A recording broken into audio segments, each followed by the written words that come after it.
Hello family, तुमचं पुन्हा एकदा स्वागत आहे माझ्या चॅनलमध्ये। आज आहे हनुमान जयंती आणि तुम्हा सगळ्यांना हनुमान जयंतीच्या खूप खूप शुभेच्छा। हनुमान जयंतीनिमित्त आमच्या जय विनायक मंदिरमध्ये सुंदरकांडाचं पठण आयोजित केलेलं आहे आणि त्यासाठी मी तयार झालेली आहे। येल्लो साडी नेसू की ऑरेंज असं मी कन्फ्युजनमध्ये होती, सो आय चूज येल्लो। आणि केस गरमी इतके त्यामुळे मी केस बांधलेले आहेत। सुट्टे सोडणार होती पण खूप भयंकर गरमी आहे, खूप ह्युमिड आहे इथे रत्नागिरीला। सगळे तयार आहेत माझ्यासोबत हरिनामाचा जप करण्यासाठी, सुंदरकांडाचं पठण करण्यासाठी आणि हनुमान चालीसेचं सुद्धा पठण करण्यासाठी। तर तुम्ही तयार आहात ना? तर चला।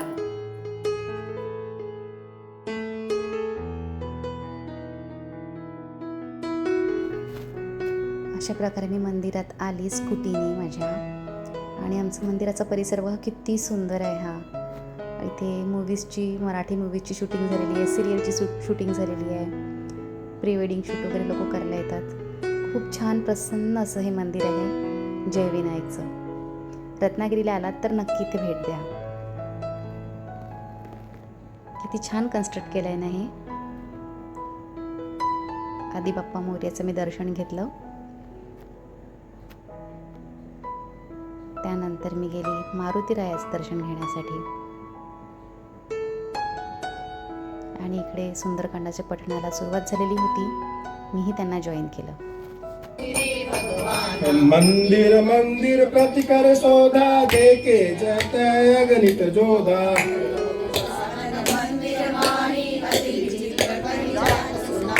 स्वयं किए देखा कपिते ही, मंदिर मौन दिख बदेही।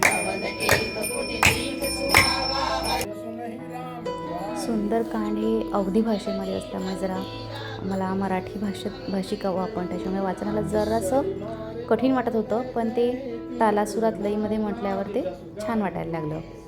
मी याच्यापूर्वीही पठण केलेलं आहे, पण उच्चार जरा कठीण आहेत, त्यामुळे सुरुवातीला संख्या कमी होती लोकांची, पण जशी संध्याकाळ होत गेली तसे तसे लोक भक्तगण येत गेले आणि अशी सुंदर संध्याकाळ, सनसेट आणि देवाचं प्रभूचं नामस्मरण, खूपच छान वातावरण, भक्तिमय असं वातावरण झालेलं होतं।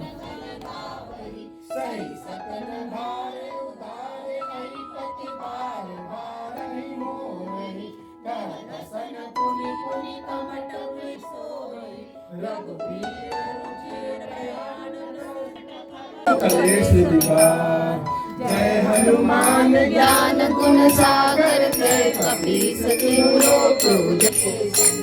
कंचन भरण विराज सुरेशा, कानन कुंडल कुंचित केसा। हाथ वज्र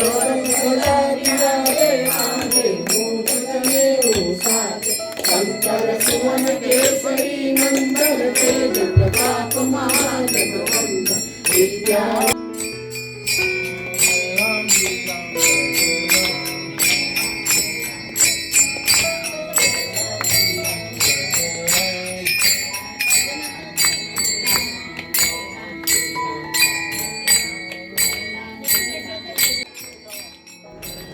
हनुमान चालिसेनंतर आम्ही सुरू केलं ते म्हणजे रामाचा गजर, प्रभू श्रीरामाचा गजर।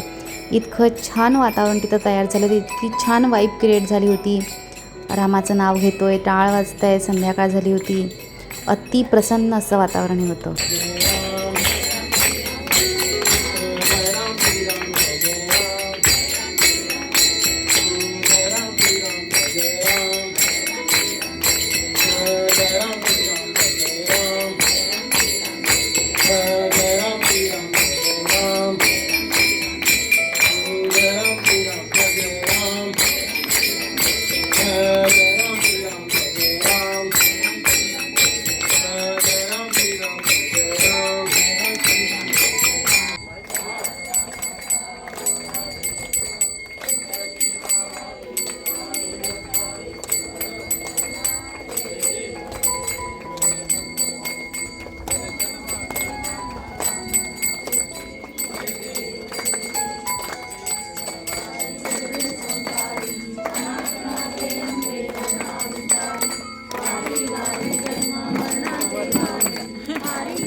अशी इथे बाहेर गणपती आणि मारुतीरायाच्या आरतीनंतर, त्यांच्या वंदनेनंतर आम्हाला मंदिरातली ही आरती करण्याची संधी मिळाली.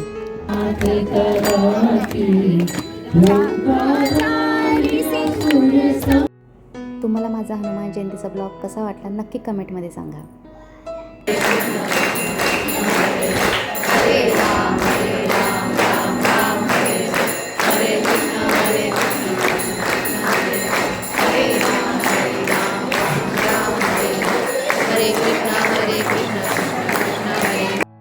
आणि कार्यक्रमाची सांगता झाली ती म्हणजे महाप्रसादाने. खिचडीचा प्रसाद होता आणि लाडू होता. खूपच स्वादिष्ट असा प्रसाद होता. सगळ्यांनी प्रसादाचा आनंद घेतला. तर तुम्हाला माझा हनुमान जयंतीचा ब्लॉग कसा वाटला नक्की सांगा आणि लाईक करा, कमेंट करा, शेअर करा. तर भेटूया माझ्या पुढच्या ब्लॉगमध्ये. बाय. जय श्रीराम.